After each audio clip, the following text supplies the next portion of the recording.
Five,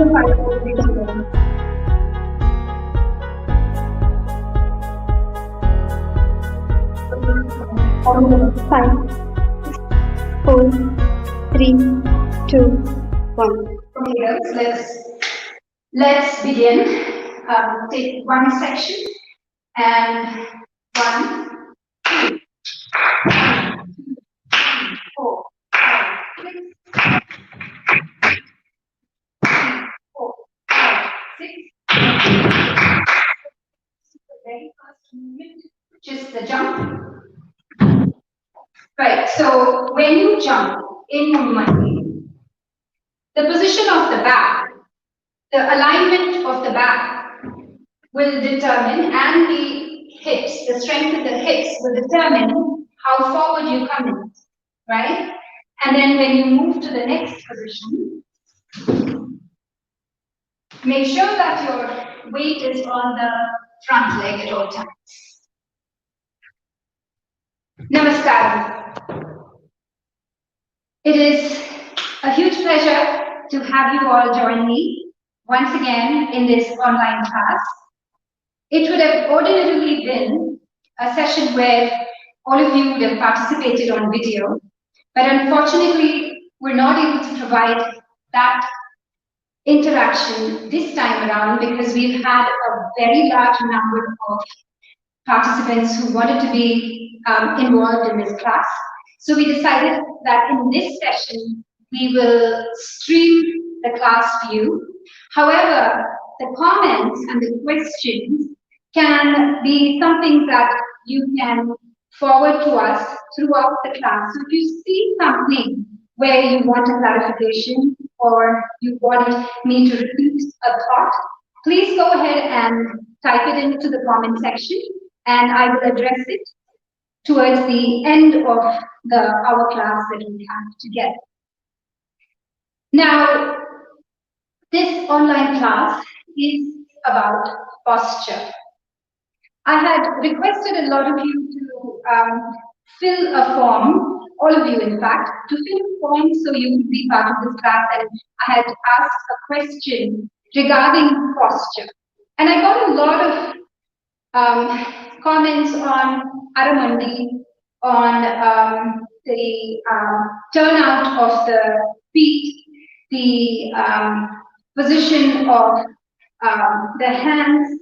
So these are, as much as they're part of posture, they directly don't impact posture. They are actually the consequence of posture. What do I mean by that? So let's start discovering posture. And for doing that, I'm going to present a small section of choreography from Colors Green. So we'll start out with that. We'll use the choreography from Colors Green to set up this concept of posture. So we get started with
Okay, so that is the very first section from the dance film Colors Green.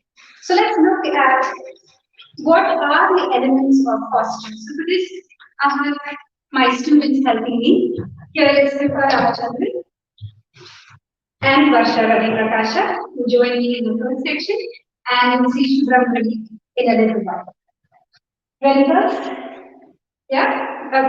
Okay. So my suggestion to you is that you participate by dancing. That is the only way that you really begin to understand the nuances of posture. If you're just watching as it is, you just get up, join us in whatever manner you're able to, and really soak in what you can to modify just a little bit about your posture, about the way you move, the way you carry yourself, even ordinarily, which will impact everything else you do in dance. So let's look at the very first movement. It's just the striking of the right leg in Aramandi, Ta, Ri, okay, in Nrtta. So what you see is a stability in the body. In this position, go ahead, girls. 1, 2, Ta, Ri. So when the body is stable, turn to the side. Go ahead. Ta, Ri.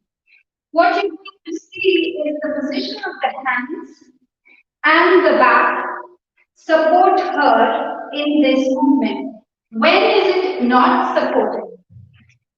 When the front of your body overtakes the back of your body. So in Aramandi, you might have noticed, especially when you are teaching a beginner and you have them learn this position, the tendency will be immediately to go forward in it. Why does that happen? Okay, it happens because of several reasons. One of them being that there is a dominance of the front of the body, especially in Bharatanatyam dances, which is now going to translate in terms of muscles, the quad or quadriceps or thigh dominance. And the glutes or the back of the body and the core tends to be very weak. So what happens in the muscles here, the hip flexors are tight. So there's a lot of muscles and names muscles that I'm throwing out. Don't worry about it. Most important thing to take away from it is that the legs have to be balanced, like all of your body has to be balanced in a way that supports these postures. If one side of the body is weaker or there is a left-right difference, then it's going to shift your movement forward. So you're going to start seeing this, and as a result, you're going to only move your upper body back, and there's a lot of strain carried over there. So for you to not do that, it's important to balance the strength. Okay, so let's see how to balance the strength in just a little while. So we're talking about posture from the base of your body, your legs, right? So we want the strength to be equal between the front and the back of the body. Now, when I was doing that movement, where did I feel it? When I dance, I mainly feel that right here. Whenever I strike, I never come out of it feeling anything significant. I know my quads, my thigh muscles are working, but more than anything, what is supporting me in that work are these hip muscles, these glutes. So they need to be firing, especially when there is a shift. When I shift my weight, if they don't fire, you're going to find that the hips start to sway ever so slightly. Go, ta, ri. Okay, so I want you to do this. I want you to squeeze these muscles, the muscles of your back. Okay, so repeat the same movement. I want you to really squeeze those muscles and see if you can activate them and feel them as you're dancing. Go. Ta, ri. Again. Ta, ri. Ta, ri. How do I know that it's working? I'm going to see the least amount of movement in the hips There is not going to be as much movement in the hips, and I'm not going to see a lot of leaning forward. Okay, there's a lot of control that I need to see in the body. Okay, let's go to the second movement. So from here, after the striking, there is a weight transfer and a thoracic twist of the upper body. So you see how that was set up. The front leg is open at the hip. There is an external rotation there. Okay, what I did not do, I did not take my leg like this. I opened it, right? But at the same time, this hip that is doing all the work, this leg, especially right here, is able to support that movement. So let's see that. Ta, re, ta, ta. Stay there first. So this leg needs to open more, and what the upper body needs to do is turn with the face, turn towards that side. So there cannot be any compromise in the alignment. So what I just corrected was the right hip was slightly more up than the left hip. Okay, so this is something that you can correct when you have athletic wear on. So check and see in front of the mirror. Even a slight difference in the way the hips are positioned, if it's slightly up, it's going to make a difference in how that position turns out, right? So the hips are your key here. That is again part of strengthening the posterior chain. Anytime you feel you're lacking strength in the beginning, start to activate the muscles. So start squeezing your glutes. So let's do that section again. And I want you to really engage your bottom muscles or your glutes. 1, 2, 3, go. Ta, re, ta, ka, ta, ka. Move to the next movement. Jo, nu. Now, in this movement, if you want length in your body, you should be careful not to hike this hip up. So the movement is very simple. You have gone from lifting your legs with the Nrtta crossed here to just placing this leg here. Very gently, it supports itself. You're standing on your left leg and you're going to bend back. Right? So this is your ankle leg. The hips are again even. I did not get that back bend by hiking the hip. Okay, I can get the back bend only if my hips are allowing my posture to bend back directly. So how do you assure that? Once again, it is a matter of figuring out how to make your hips stronger. So we're going to leave you with some exercises in a little while that will be a starting place. Apart from all the wonderful exercises that are available on Inner Circle, we can leave you with a couple today in a little bit. Okay, let's move on. 1, 2, 3, 4. Ta. Breathe. Squeeze your bottom. Ta. Ta. Ta. Ta. Jo. Nu. Jo. Nu. Ta. Ta. Okay, this movement is a jump. Can you show that jump again? So the right leg is lifted.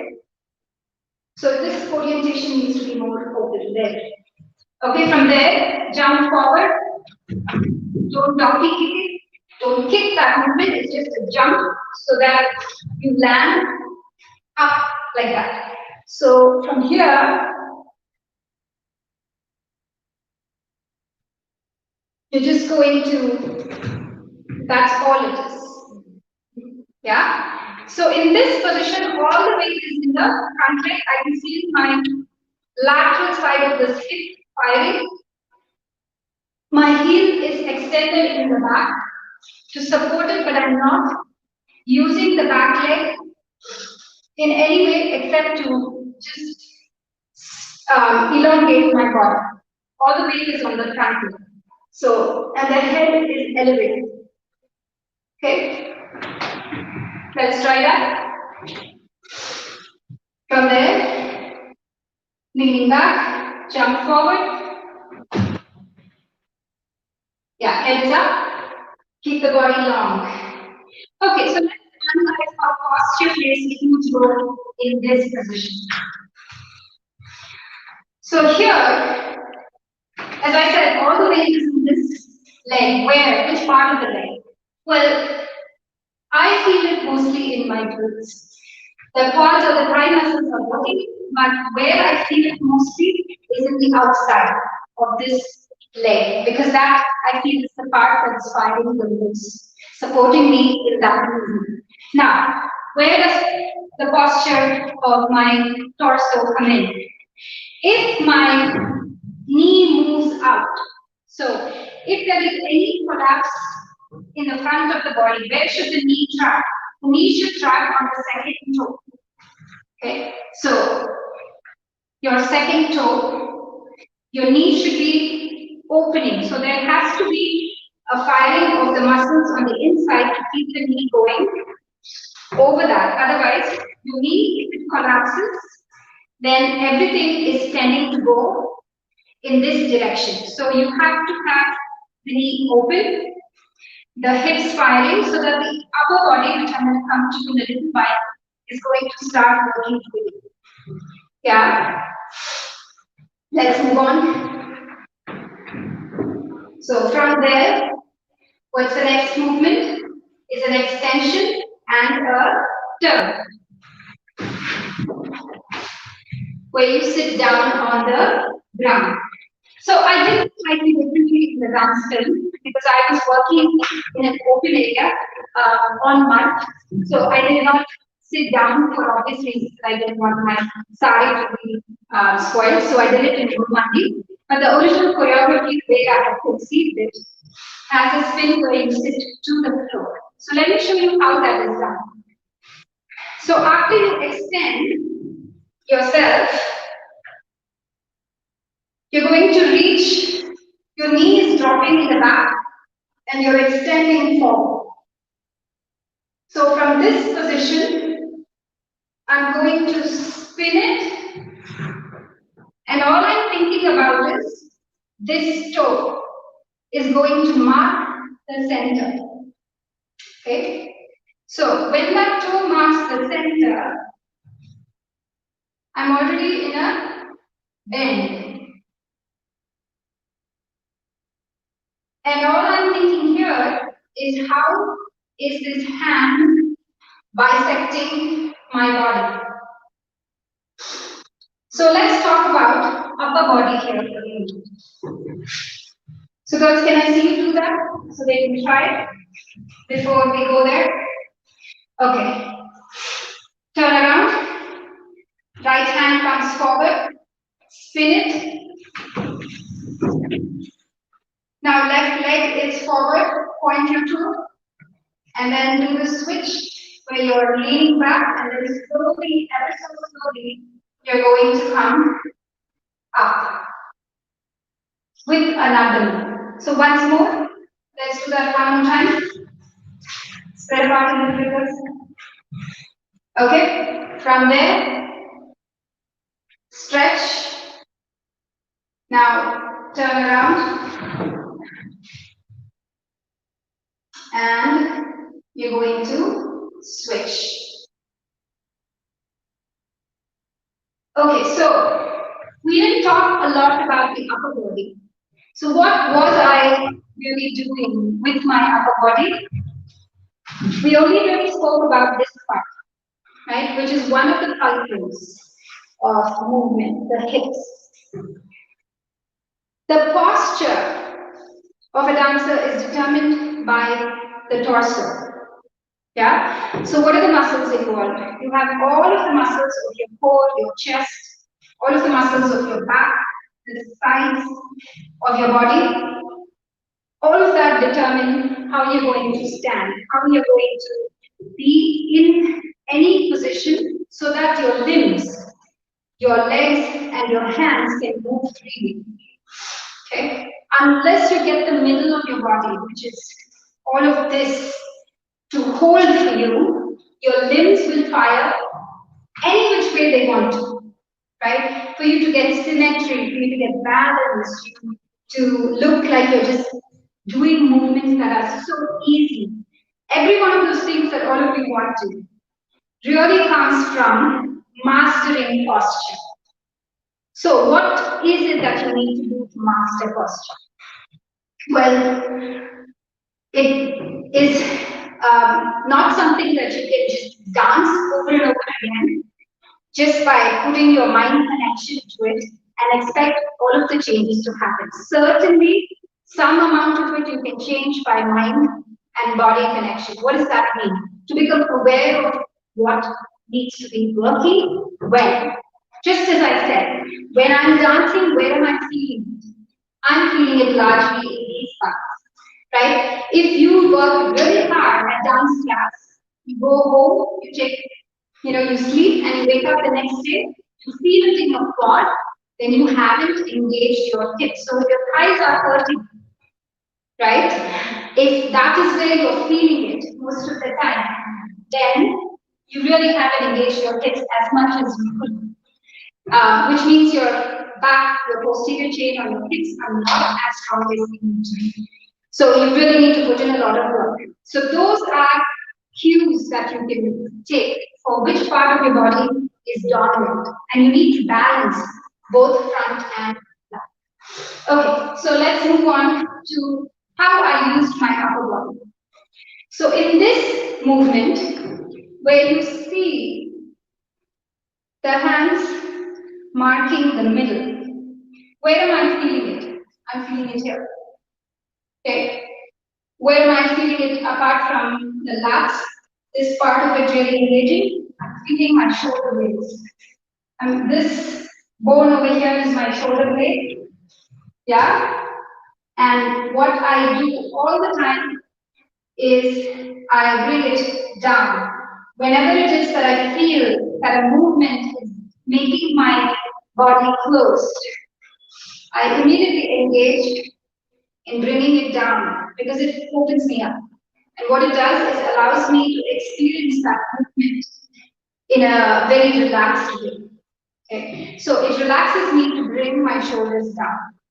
It relaxes me to engage my lats. It relaxes me to engage my glutes. What do I mean by that? When they start firing, the rest of my body can just go up. The right muscles are firing, they've taken the brunt of the work. Now we don't need to get tensed up, right? So I'm not dancing with that constant feeling of, oh my God, I have to work this area of my body. It's really, even though I'm suggesting that I'm feeling it work, what happens is actually it relaxes me. So when I take my hand up like this, there is an openness that I start to feel that is so supportive of this position. And when I feel that openness, I know that everything is experiencing sthiratva. Everything is stable.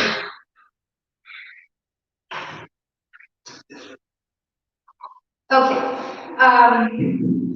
Next, what we have to do is understand how to develop that sthiratva in our upper body, for which there's a set of muscles called the lats. How do you engage the lats? Can you show that, please? Okay, for you to understand where the lats are, it's easy to understand where the butt muscles are, but where are the lats? This is what you're going to do. If there is somebody in your home who will stand behind you, like Nrtta is standing, she's standing behind her, and she's holding her hands to her, kind of in the middle, like this. Yeah? Now, when you do this, you're going to start pushing down. Varsha, who's in the front, is going to push Kripa's hand And Kripa is going to prevent that. Kripa is going to stop from pushing down by lifting your hands up and push down. And when he does that, this part of the body is going to start getting really tight. That is the lat. Okay, right here. This and this. So you need to learn how to activate that set of muscles. And this is a good way to figure out where your lats are and how to engage it. Yeah, there are other exercises. So then you can practice without your hand. You can just practice engaging it. Yes, I can feel it firing. How do you know it's firing? It's going to get tight. Okay. The other thing that you really need to start doing, which I showed in my previous class, is understand how to draw your shoulder blades down. So bring it down. Yeah. So this part of the shoulder blade needs to come down in a lot of the movements, so that it just gives you that nice movement stability. So how does posture affect that? Lats are a part of your middle of your body. That is very much your core, which determines posture. So are these muscles that control your shoulder blades. All of the stability of the shoulder blade movement is also part of the central core of your body. So you need to be able to train it to work through. So let's look at this movement once more. So from here, we've gone into extension. Okay, where am I feeling this? Right here. In this hand that has gone up, I'm feeling the lats engaged. I'm feeling it in the length of this hand, but I'm not doing a fake extension. I'm not just going there. Okay, what's the difference? This is a supported extension where all my muscles are firing. I have the length in my hands with support from all of these muscles that are just like holding in place. What's a fake extension? My opinion. A fake extension is where you just kept everything sloppy, but you just gone there. Okay? So this is effective. Sure, I can do it. Akka, there's a technical issue. I think the voice is not clear. Okay. So there's a technical issue. Not your voice. The voice on the phone, I think, is not clear for you. So we're just going to fix a small technical issue. Bear with us. My request if it's audible to please. No. Yeah. Videos.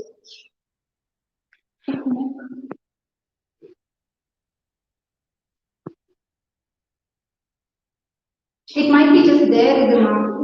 If it is anything.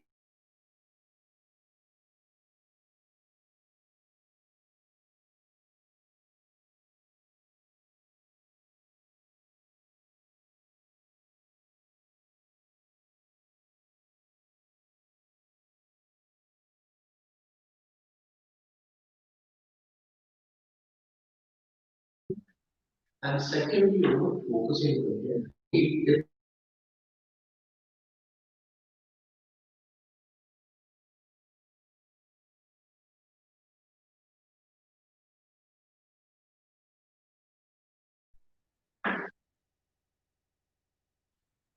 Okay, sorry about that. It was a small technical glitch.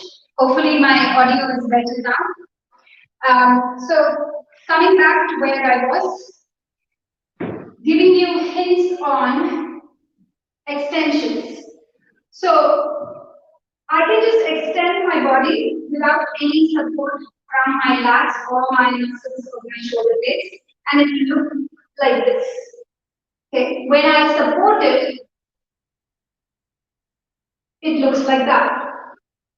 Immediately, I feel these muscles kick in, and it gives me a length and line that this will not hit. Okay, so that is the difference of having a posture that allows a movement to register. So unless you get the strength, you are going to look sloppy, even though you're fully extended. Same goes for this. Where am I feeling it? As soon as I went there, my lats are engaging. So you have to get these parts of your body engaged in order for you to show off your hands. Otherwise, it's just a movement of the hand where there is no support from your core itself. Okay, let's move on. So from here, the next movement, from this position, you're going to go into a side extension. Okay, I'll have you continue that. 1, 2, 3, go. From the side extension, you step forward. Hang on, stay there. You're going to step forward with your right leg and extend your left hand. Okay? Now, once more, go into the side extension, please.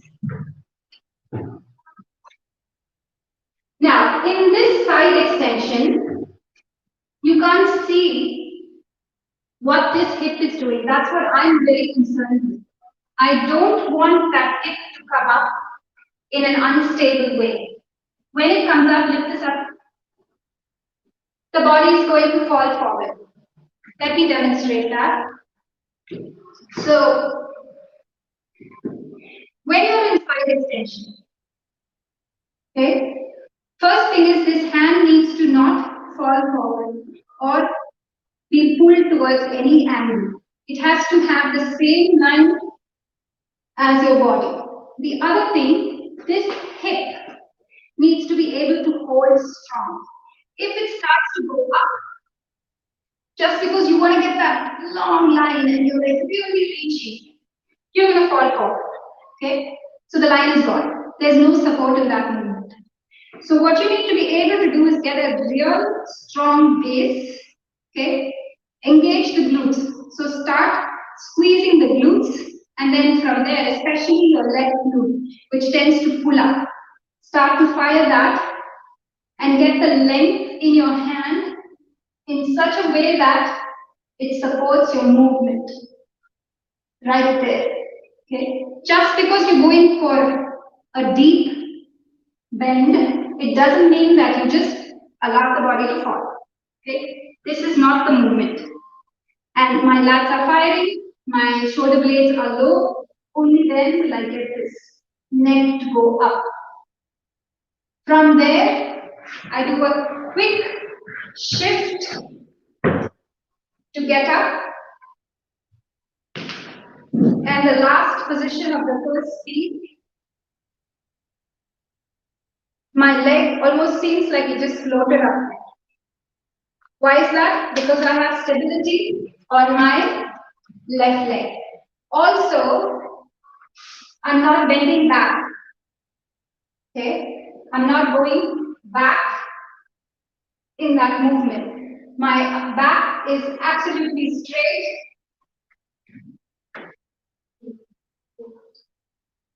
Right. And the hands for being here is going to be at the chest at this level. So a lot of students ask me, where should the hands be? Should they be here? See the difference. If I just drop the hand in a movement like this, here versus here. The movement over here, where the hand is in this position, is far more beautiful than if I drop it here. Okay? And that is a matter of aesthetics. So this is the T plane. What is the T plane? If you stretch your hands out, you look like the letter T.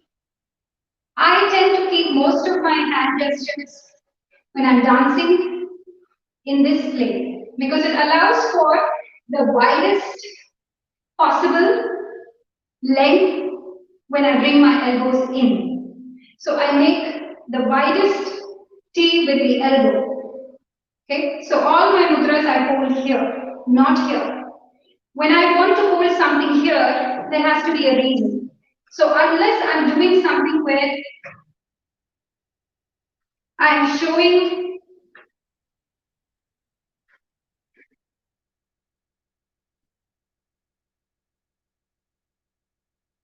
a rather demure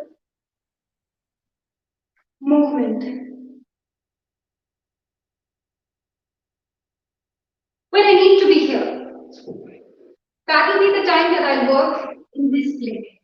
If I'm just doing Nrtta, a lot of stability, a lot of strength, then I will work this way. Okay, visually and aesthetically, to me, it registers better. I feel my body speaks it better.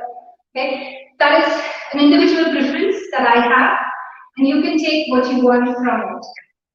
Okay, let's do this whole section together.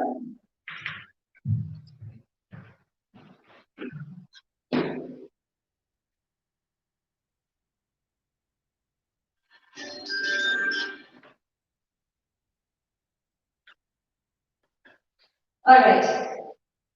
Sorry, we're just turning on the music.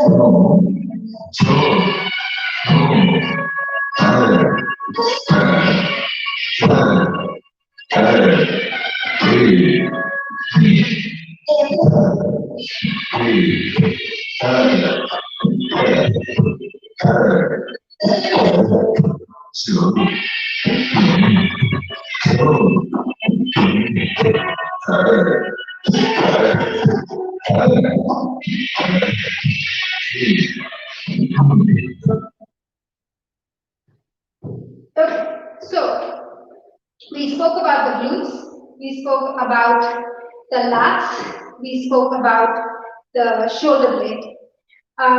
Before we move on to the chest and the core, I want a couple of exercises that I want to touch upon for the glutes and the hamstrings. So these are the glute muscles, especially the side. So I want you to try this with me. Whether you danced or not, please try this. So Kripa, will you show us that? Go ahead. So the first exercise, she's going to wear, can I just see her? A band. Okay, what is this band? It's a resistance band. Many of you might have seen us in our inner circle videos using these because it helps dancers get a little weight that they're resisting and have the muscles work against that resistance, especially if you don't have access to free weights in your home. This is a great starting place. Okay, so let's do this. She's going to slip it on. If you don't have it, it doesn't matter. Do it without it. She's going to slip it on right here, and she's going to get on all fours. So what I'm really looking for when she's here is that the shoulder to the wrist is in the same straight line, and the hips are balanced. So if you have somebody standing just right here, then they should be able to tell that there is a completely flat back. So if I were to take something like this and put it, it should not tilt any which way. It should be flat on her back. Okay, so now go ahead and start the exercise. She's going to lift one leg slightly to an angle and bring it back. Keeping in mind that this back is not going to tilt. Kripa, can you tilt it for me? So if she tilts, you see how this rod is going to move towards one side. So you don't want that happening. You want this to be completely balanced. And you're just going to lift this leg, which is the part you're going to feel it in. You're going to feel it in this glute that is working and also the supporting leg. So you will feel it in both of these legs in the glute area. So you want to do about 10 to 15 on each side. And your leg is going at a slight angle, not straight, but slightly angled. Now, make sure that you're not going to dip into this, but you're supporting it with your core. So your core is engaged. So don't reduce the distance between your ear and your shoulder. It shouldn't be like a scrunch to your ear. So scrunch should show that you shouldn't look like this. with an arch in the back. So make that correct. And your core has to be up so that it's nice and supported. So I want you to do 10 to 15 of these on each side 3 times. So you do 10 to 15 on the right, and then you do 10 to 15 on the left. Then you come back to the right side, to the left side, and then for the third set you do the right and the left. So this is a wonderful exercise. It's a firefighter abduction, which is a wonderful beginning to learning how to engage this part. You feel that kick in immediately. There are a lot of videos that only focus on activation. There is one video just activating different parts of the leg muscles on the inner circle under preparing and repairing the body. I strongly suggest if you've not seen them to go try first and repair your body. So this is something that we're going to use a lot. The next exercise that I want you to try with us is a walkout using the muscles which are at the back of the legs, these muscles. So you're going to lie down like so, and your feet can be just a little bit ahead of your hands. So you're going to walk it up to that point. You lift your bottom, and you're going to start walking it. You're going to walk those heels with the toes going up and extend it fully. And then you're going to bring it back. All the time, your butt is up. At no point did she rest her bottom down. She's holding her butt up and she's bringing her legs forward. And you will start feeling it in these muscles immediately. So start with about 6 of these, 3 sets. So you do 6 walkouts, go out, come back in, go out, come back in, do that 6 times. Take a little bit of rest, maybe 30 seconds, and then repeat that 3 times. And you can slowly work yourself so you're doing more and more of it. So these are a couple of exercises for you to try to build that posterior chain. Okay. Now, the last section that I want to quickly go over with you. You want to play the music? So the second section that I'm going to show you in the next speed. Go ahead.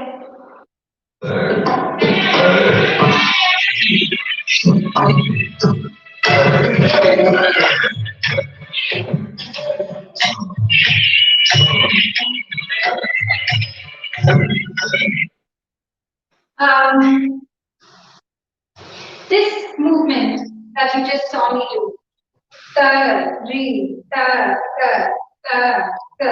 jo, nu, ta, re. Okay, let's learn how to do that part. Ta. This is Shubhra, and you've seen Shubhra before. So it's Varsha who's joining us. Okay, let's learn how to do that. In this section, we begin in that elevated position of the leg. Again, taking care that the back doesn't lean back. So can I see you do it sideways, Varsha and Shubhra? Turn around, please. Yeah, do the movement. Ta, re, ta, jo, nu. So, what am I looking for? I want to see this leg open. Okay, I'm not interested in this.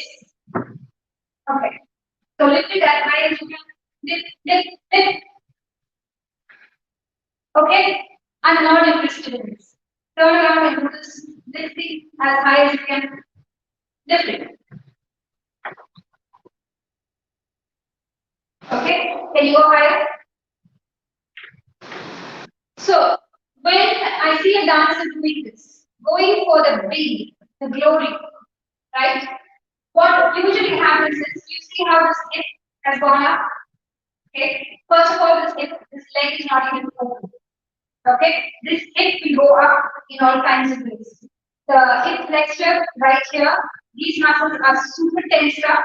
It's throwing her off balance. Right? So do you want to do it on this leg? So the other leg gets a bit. Lift. Yeah. The other thing that's happening is to balance this lift, she's leaning back. Okay, so if you look at her position from the side, you see that she started to lean back. There is no stability or strength in this movement. How do you bring stability and strength to the movement? You've got to train your glute muscles to fire and hold the leg in that stable position and not move. And this leg has to be open. Okay, I can move it much higher if I do this.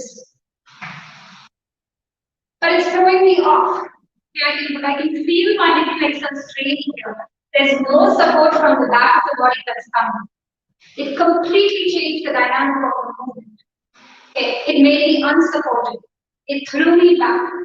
Okay, the biomechanically, that is not a stable, strong way for you to do this movement. The stable, strong way to do the movement is to only lift the leg as high as you can. Maybe today you're here, or you need the support. Can you move it supporting each other, please? So in the beginning, find a chair or a railing or something that you can keep your leg on. Support that, and then without leaning back, go ahead and do this movement. Learn to just move the upper body without this part of your body becoming unsupported. Okay, I don't want to see this leg go up in this way.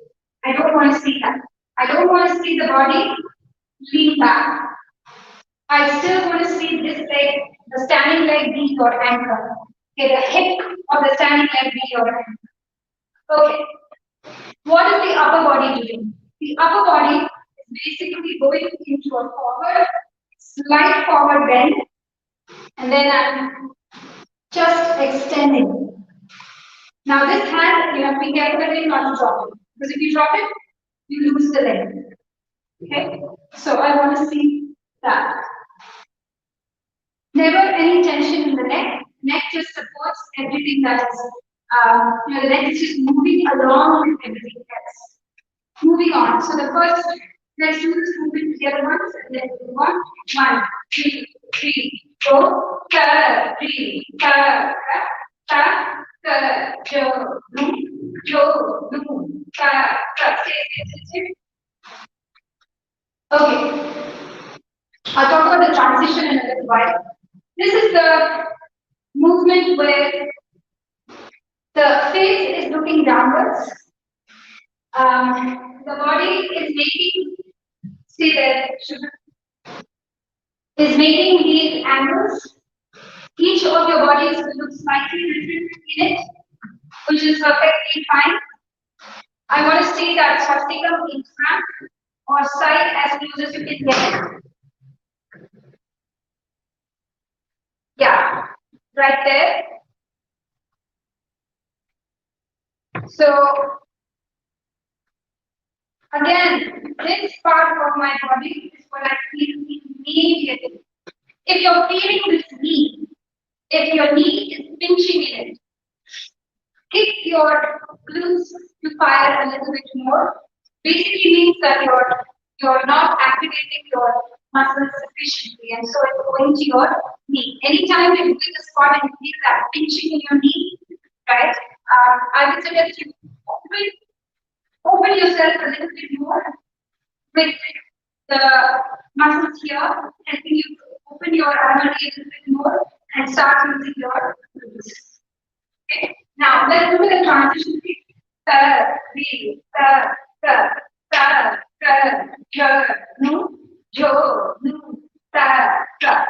So transition points to me are very important. Okay. Transition points are supported by posture. So those are the points that define how the viewer is going to look at you. Okay, you're moving through a position like this into this. right? So when I move, I'm not thinking that, oh, I'm going to move my hand at a particular speed. Okay? I'm only thinking, how far will my core support me? How far will my legs support me in that movement? I'm enjoying the support of my back. If I were to just do it for the effect, like I told you a little while ago, there is that superficial way of dancing. What is that? The effect of dancing is I have to reach this movement. Okay, I'm going to stop everything. The only thing I'm interested in is the end point. I went from this end point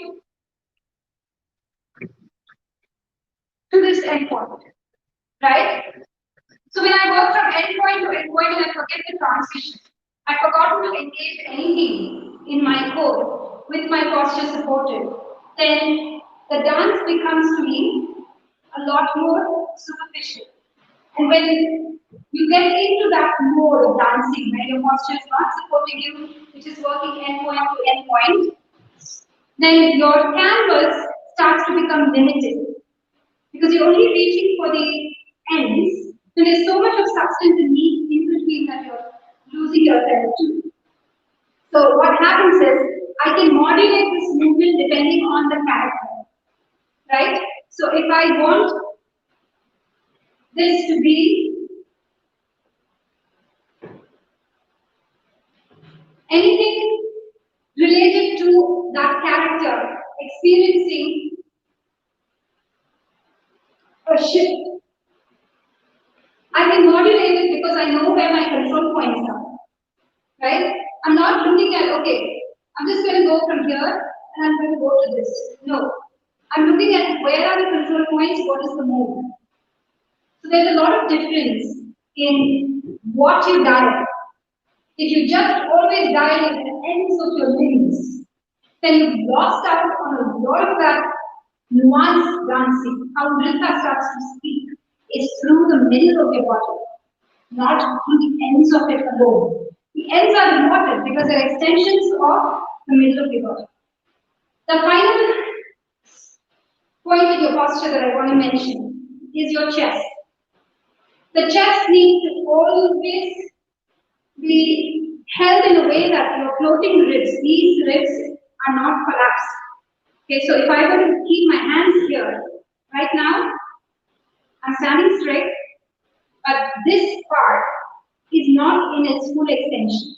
So if I were to do this, it allows me, like if I were to just suck in a breath, it rises my chest. Like if the doctor were to put a stethoscope to you and says, breathe it, okay? You're gonna lift your chest. So I want you to do that. Lift your chest, but don't squeeze your back together and arch this whole lower back this way. I want you to just lift it like how you would lift for the dog. Just like that. Okay? So when the chest is lifted, you're allowing all your core muscles to extend and work in this extended manner. So my chest is always lifted in one way or the other. Even if I'm extending, there is some lift where I'm moving away from my ribs being collapsed over here. So I'm extending. Okay. As a result, my neck, all of the head turning, everything is allowed to move more easily. Okay. Your points of your body which have a lot of mobility is right here. You have a lot of mobility in your thoracic. Okay. Your lumbar, which is down here, moves very little. So you have to purely work on strengthening this so that it can move even more. Unless you strengthen it, you're not going to get enough mobility. And if you don't have enough mobility, it's going to make your neck feel stiff. So all of the strength is connected with flexibility as well. So let's do the very last section. From here,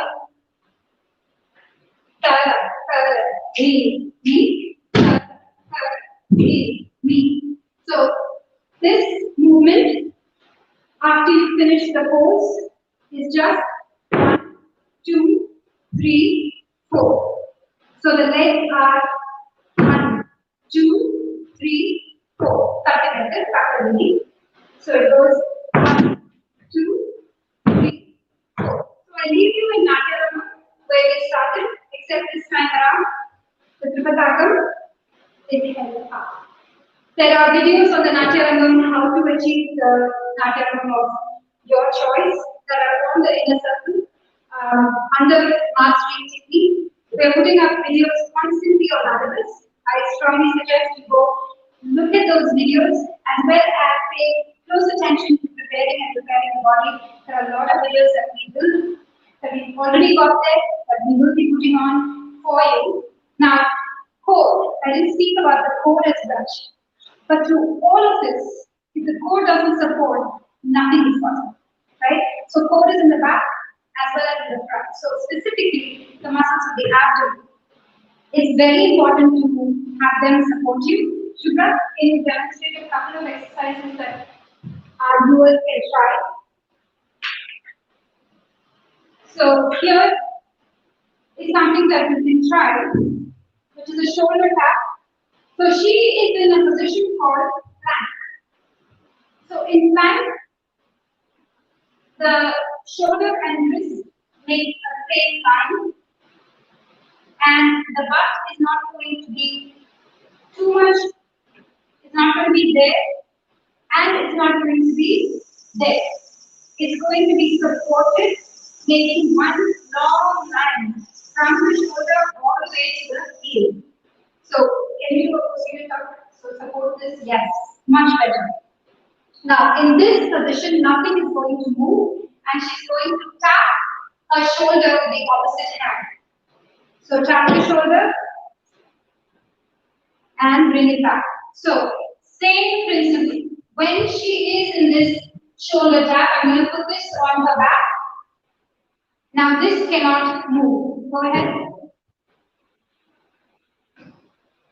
So you need to have enough stability that when one hand comes up, you're not rocking this from one side to the other. So these shoulder taps you can practice 8 to 10 of these on each side, 3 sets of them, and then let's do a side plank. This is a yoga position or a strength position. No, we're not in the same straight line. You need to get back. No, come back down. Okay, so you need to set yourself up as though you're just resting. Okay, so in this, it's important that when you come up, your elbow to shoulder is in the same straight line all the way up. So you have to go a little bit more there. Yeah. And you see how your elbow is forward to your leg? I want that back. So you're in one straight line, right? And the two heels are going to be together. So you're going to get those two heels together, and you're not going to roll forward, but you're going to be completely facing the side. Okay, so side plank is another important way for you to strengthen these parts of the body. Okay, you can look up these exercises on our core videos that we will be putting out very soon. I know there's a lot of ground that we could be covering. There's so much that I want to share with you, and these live classes gives me a small window of opportunity to at least bring some of my work to you. Posture, again, is not something that can be corrected in a single exercise that I just give you and then you just start practicing it. It takes a lot of practice. So it's important that you stay with the program, that you don't just say, oh, I tried it for a bit, and then it's not really working. Okay? I have worked on dance for decades. I didn't just arrive here. I've had so much practice, right? So you have to give yourself that length of time of practicing it over and over again. You will make change. Anybody who works at something will make change. It's for you to recognize that change is a process. It's not going to happen overnight, and to keep at it. And we will keep sharing new content that will allow you to work at all these muscles in all different angles and then apply it to your dancing. Now, the questions are, of course, coming up very shortly. But before we get to that, I just wanted to let you know that we're going to be sending out a link for you to start receiving WhatsApp message broadcasts if you so wish, so that we can be in better touch when we release the video or we have something to share or an online class. So please, when you get that link, just message back your first name and last name. That's all we need, so we can add it to our database, and then you will be able to get our broadcasts. Because I know even email is going on the go these days, and it's very hard to address questions on every social platform. Some of you are messaging on Instagram, some of you on Twitter, some of you on Facebook, and it's just getting really difficult to manage all of that with my team. So if you can just be so kind as to share your WhatsApp numbers exclusively for our broadcasts of any new content or class information that comes out. And if you so wish to receive it, if not, you will still get your emails. We are now opening it up for questions. There is a question regarding the posture that pointing the feet and keeping it flexed, does it make a difference in the posture? Right. So when you point your feet, it allows length, right? So it allows me to perceive more length in your leg. So if I were to do this versus this, all it changes is what is the length of the leg in front that the visual registers. It doesn't really do anything else for me. It just allows my feet to feel an extension on my shins as I point, and if I do this, I feel an extension on my calf. So it really doesn't change anything as far as that movement is concerned. Just visually, if you want to get more length and line of that front leg, then pointing it allows you to get that. Unlike ballet, we don't have that emphasis on pointing our toes in everything. So I think we have the flexibility of using that foot in a manner that allows the visual registry as we want to keep it. Now there's another question where in the T for Indian posture, how do we want to? Okay. So this is the T plane, right? When you're in the T plane, check and see that your hands are level, so they're equal. And once they're equal, all you have to do is you want to bring your hands to your chest with a lot of support right here, your lats. Okay, so I'm bringing it in and I'm holding it depending on the mudra in this plane, right? So now the mudra is not going to really face back or front. It's kind of going to face each other. Hello, hello, right? So it allows for the mudras to face each other in this position. As soon as I drop this, see, it changed my body immediately. So then I have to go into Nrtta here and then come here. So that is two different levels which I don't use. I use mostly levels in this plane where I'm operating here. My movements are here. Whatever I do,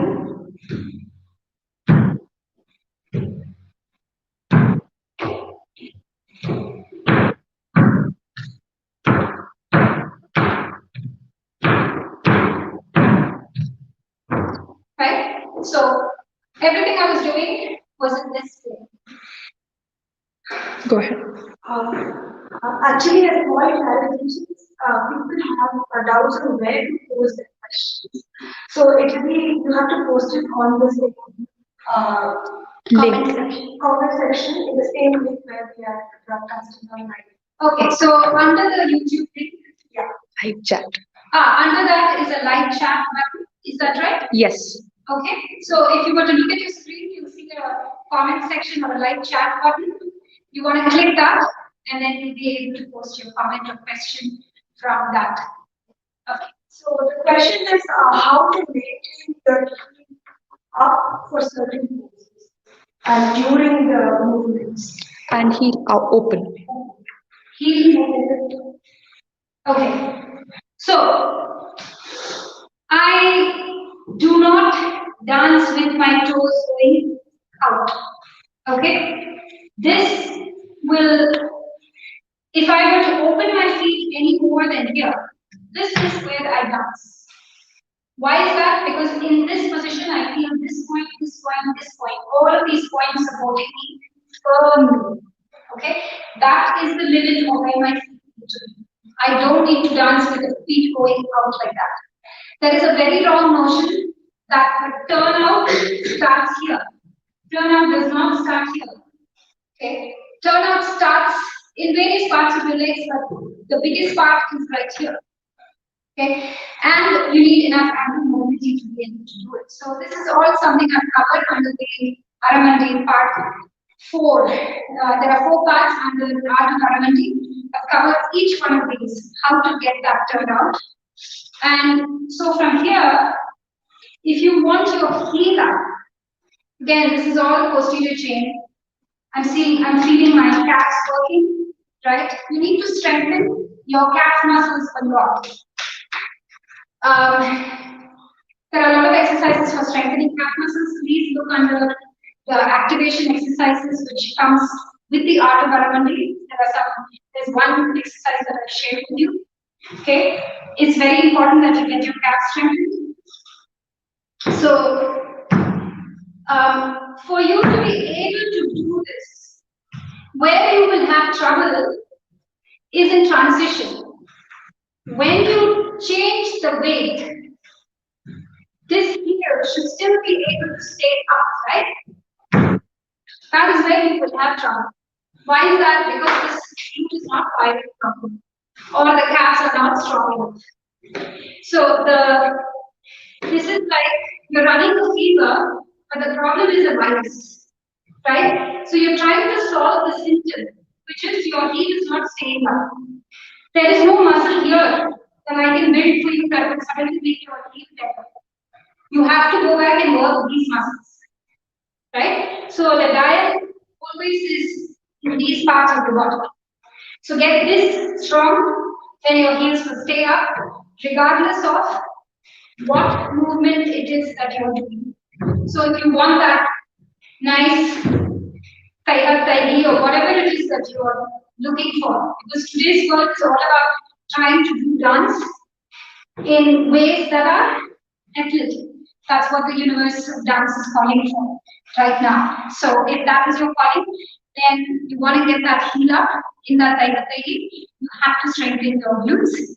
You have to get your entire posture fixed for you to be able to get that strength. The next question we have is when you're balancing on one leg of different poses, are there any specific conditioning?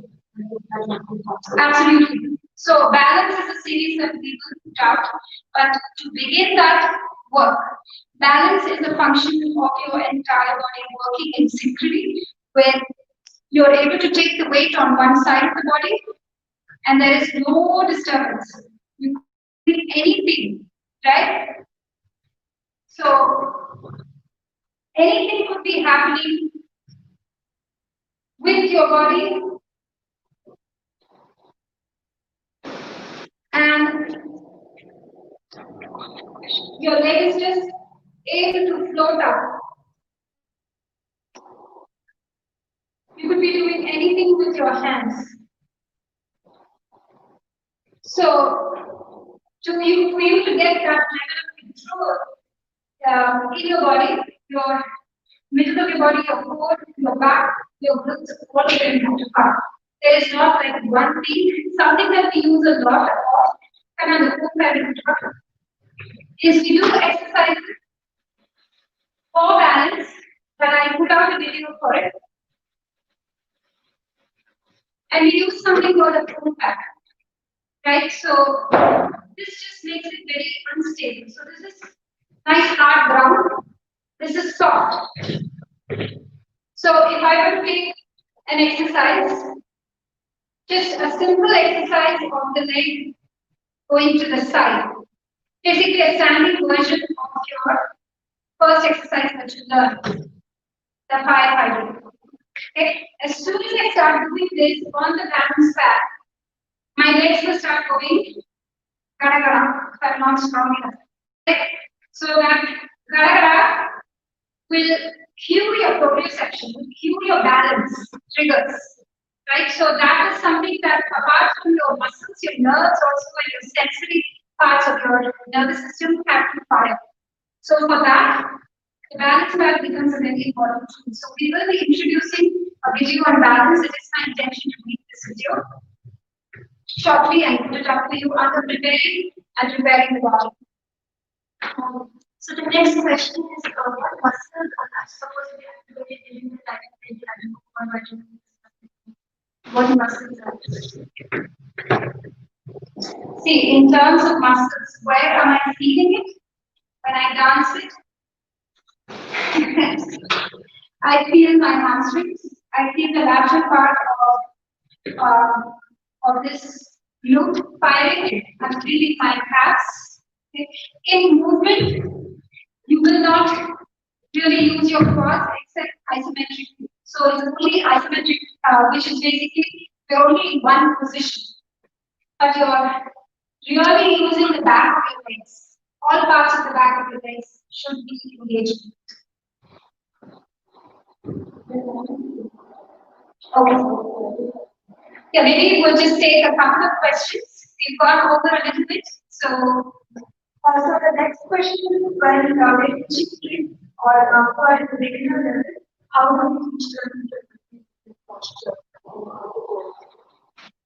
yeah, so with kids you have to move at a pace where you are strengthening their bodies, but also not doing it at a in a way that compromises their bones are growing. So it is advised that they start doing lightweight training by the time they're around at least by 8 years of age. They should be doing some lightweight training. So definitely should be doing resistance band training. You have to have them go through that and not just have them dance. The problem with dance practice, doing the same thing over and over, is in the beginning you'll see improvements. But after a point, your improvements will stagnate. For you to really make that difference where your body just starts to speak, you have to go to strengthening the body. And remember, every decade after you're 20, every decade you lose about 10% of your muscle mass. So if you start steadily losing muscles as you're growing older and you're not doing anything to bring it up, and you're dancing, which is not going to really help you in any way, except maybe give you a little tone in your thigh muscles, then it's going to set you back. Okay? So even with kids, start with resistance band training around 8 years of age. Have them get the strength in the right muscles so they're not dancing like this. Okay? Okay, the correction for that, unfortunately, we make them just go pinari go. So they don't know how to pinari go because they're quad dominant. Okay, this is the part that's firing to hold them. So pinari go basically means this, right? That's not their mistake. Their bodies are not ready to do that movement. Okay, so prepare them to make their bodies ready for that movement. So then when they sit in Aramandi, it should feel when you're sitting in Aramandi and getting up, it should feel like you're just taking an elevator ride. Just able to go down and come up. Okay, there's absolutely no strain in any part of the body. Okay. Another question is while doing back pain, what exercise can you practice to bring it to perfection and also how to avoid back pain while you do? If you're getting back pain when you're doing back pain, stay off it. Okay? Strengthen your core first. There should be no pain in your back. Strengthen your core so that it's able to support those kinds of mobility. Your lumbar spine doesn't bend. It's your thoracic spine that is bending, right? When you're doing back bends. So for you to get that mobility and range in your thoracic spine, for you to be able to do that, your core has to be supported. Remember this. When a part of your body is paining, sending you a signal, that please don't do this. Body is very wise. The body is incredibly wise. Okay, there are ages, decades, millions of years of, um, of evolution that has made it protect itself when there is a body part that is likely to be injured. So please listen to it. So when there is a back pain and you're trying to do a back bend and your body is not accommodating that, the problem will probably lie in the opposite side of the body. Not always, but what you probably need to strengthen is your core. Okay. Someone's question is how to constantly squeeze your back while you're dancing. It's not that you're constantly squeezing your back. Which is a very, very strange way of putting it. So when I dance and I'm feeling which part of my body is working, right? So when I'm thinking of where is the anchor points are here for me. And so I move from there. That's what I'm doing. I'm not actively saying, this muscle please squeeze. I suggested you squeeze it till you learn how to activate it by just knowing it. Your body will automatically do it at one stage. So in the beginning, you might have to consciously get that mind-body connection activated. How long will it take you? It really depends on how hard you work. So after a point of time, I'm not thinking about squeezing it. I'm only thinking of where is the movement coming from? Where am I sensing it? Where am I one with my body? And those points are in my hips, in my lats. So the movement speaks to me from my core. We have one question which is on how to maintain balance in the Aramandi position and while executing it, how do we refrain from falling? Yeah, so if you're falling off, then you're having this imbalance. Okay, your quad abdomen. You have to get your glute strength. So when you are in Aramandi, right there's no opportunity to fall in this, right? So you can do anything here, and my back of my legs are supporting my getting up. And that can only happen when your posterior chain, the back of your body, is able to support you in it. If you don't, and you try to support the movement to the front of your body, you are going to tip forward. The minute you start tipping forward, there's a chance that you're going to throw your center of gravity in a way where you will feel like you're falling, that you're feeling unstable. All of that is coming from not being able to train your posture to be balanced in the front and back of the body equal, and the top and the bottom. So every half of your body needs to be balanced. Yeah, we'll just take that as the last question. So the last question is how to dance continuously and have stamina if you're dancing for more than an hour continuously. Okay, so here's a popular myth that dancers dance continuously. I have not seen any dancer dance continuously for 1 hour.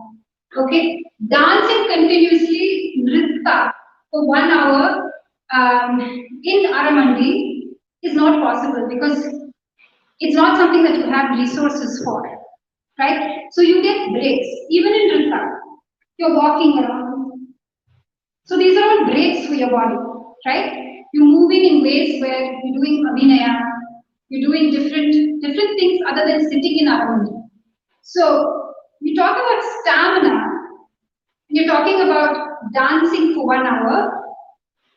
What I think you're looking for then is how do you train your heart muscles to be able to continue and sustain movement, right?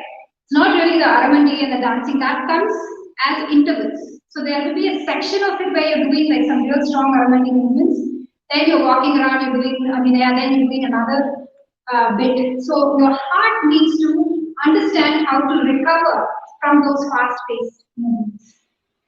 For that, you need to condition your body. Look up Stamina 101, which is again in preparing and preparing your body. That video on the inner circle will give you some clues about how to condition your body. There are many ways for your body to be able to understand how to work intervals. And dance for us is really intervals. Okay, it's anaerobic, is for a large part, we only dance in very small sections.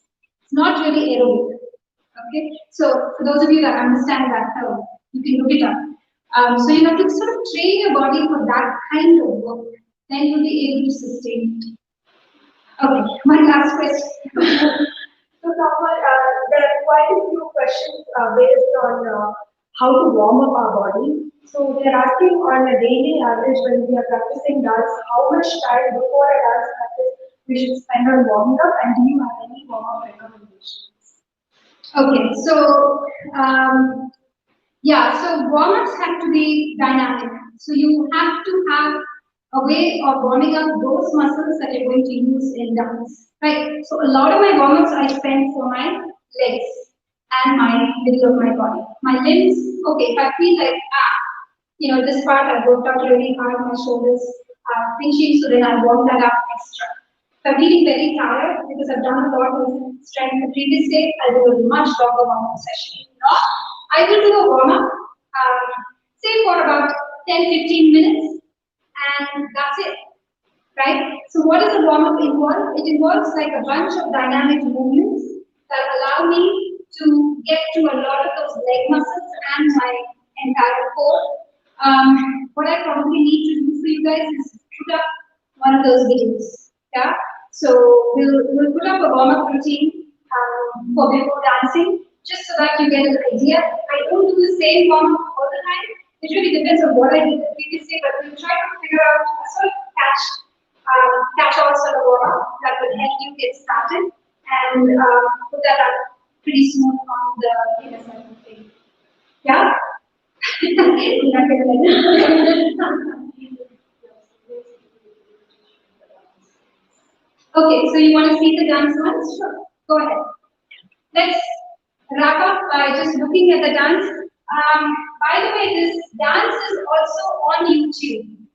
So this entire dance is on YouTube. If you didn't know that, it's under this dance film called Colors Green.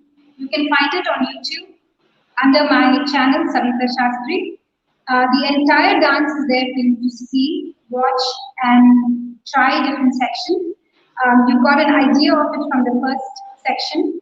There are some differences in choreography. As I said, that area that I danced in had to maybe change it up a little bit, but what you're seeing is the original choreography here.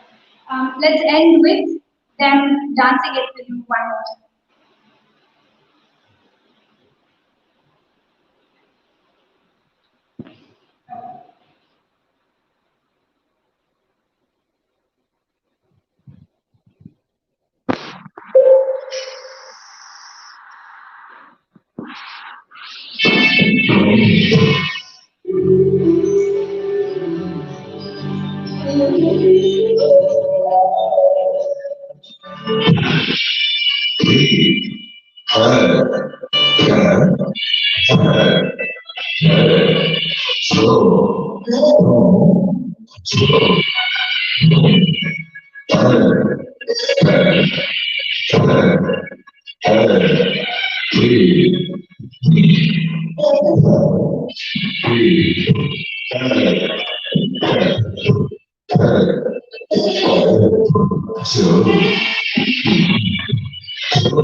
All right. Well, thank you so much for joining me in this online class. I hope there was something that you were able to take away from it, and maybe even little things you can change in your posture, how you hold your chest, how when you get down steps, you climb up, try to and see how it changes your movement. If you find that you're always leaning forward, that is usually a problem because your legs are not able to hold your weight. When you climb up a step, it should be something that you can just go up using the back of your body. So in simple ways, when you get off the chair, try and see what are the parts of your body that you use when you're getting off your chair. Are you able to press your heels into the ground and really use your heels to pull you up rather than the front of your toes? So when you use your toes to get up from a chair, you're sitting like this, when you use your toes, automatically you find that your weight is being thrown forward. But if you use your heels to get up, you can get up more straight. Why is that? Because the back of your body is fine. Okay, simple ways in which you can make your posture become an everyday event in your life. Try it. Write back to me. Tell me what this means to you, both for dance and in your daily life. Hope you've enjoyed the class as much as I have. Look forward to seeing all of you soon on the inner circle and on the next class. Namaskar.